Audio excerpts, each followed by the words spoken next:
الله الرحمن الرحيم. بسم الله الرحمن الرحيم. الحمد لله رب العالمين، والصلاة والسلام على أشرف المرسلين وعلى آله وصحبه ومن تبعهم بإحسان إلى يوم الدين. السيد الوزير المختار والمحب ذلك، واسمحوا لي هنا أن أبدأ بالمختار بصفته الرسمية لا بصفته أخا وابنا لهذه المنطقة. فضيلة الشيخ محمد الحافظ نحوي، أيها السادة أعضاء الوفد المرافق، أيها السادة المدعوون الكرام من أمراء وأعيان ورموز وطنية ومشايخ وقادة رأي، أحيي كل منكم باسمه وصالح واسمه، ولولا أن أنسى أي منكم لأفردته بالتحية المناسبة المستحقة. وبعد فإنا نحمد الله ونشكره على ما من به على هذه الربوع المباركة من مجد تليد ومن عز عتيد، ومن علماء ومشايخ أجلاء انتهجوا المحجة البيضاء وأحيوا السنة الغراء، دعاة إلى الله تبارك وتعالى بالحكمة والموعظة الحسنة، ساعين بصدق لترسيخ حكامة وسطية أصلها ثابت وفرعها في السماء، تصلح أمر العباد والبلاد، تلم الشمل، توحد الكلمة، وتحقق بعموم الوطن مبتغاه من التقدم والنماء،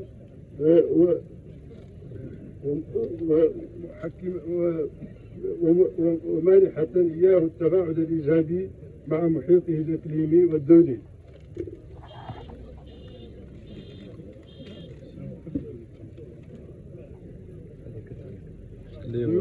ضيوفنا الفضلاء، جمعنا الكريم، من نعم الله علينا ما أتاحه لنا اليوم من فرصة استقبال إخواننا آل نحوي حفظهم الله، الذين تربطنا بهم أواصر متعددة بناها الأسلاف على أسس الأخوة والمحبة والتقدير المتبادل.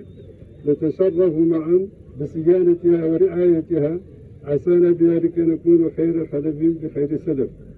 ويسرني في هذا المقام باسم الأستاذ أحمد كلي والشيخ دياب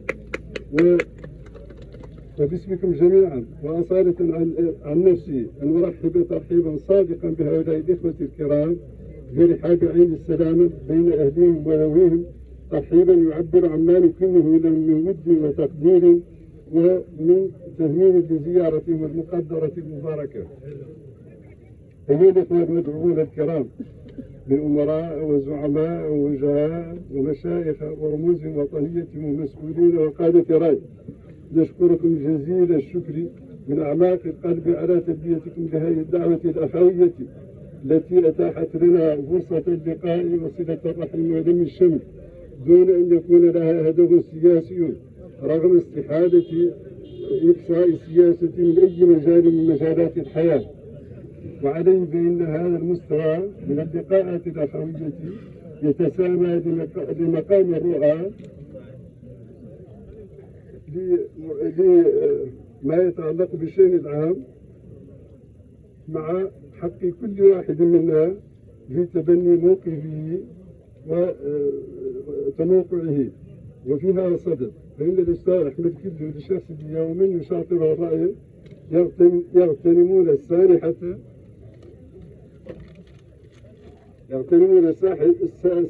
لتثمين ما تبذله قيادتنا الوطنية الرشيدة من جهد موصول للم الشمل وتقوية اللحمة الوطنية، ومن حكامة إصلاح صادقة لتحقيق متطلبات النهوض والتقدم في جو يطبعه الأمن والعدل والإنصاف والاستقرار والعناية بالفئات الهشة، تسنده إرادة قوية لتحقيق حلمنا وحلم الآباء والأجداد، المتمثل في بناء دولة موريتانية قوية مزدهرة وعزيزة الجانب.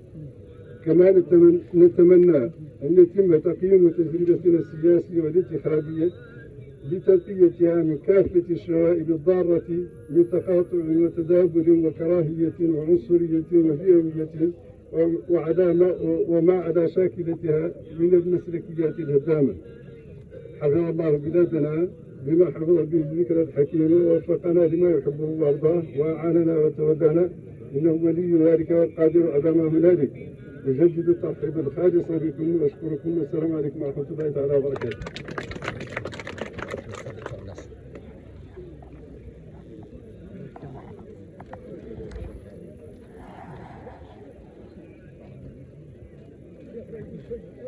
كاملين يقول شيء لا يقول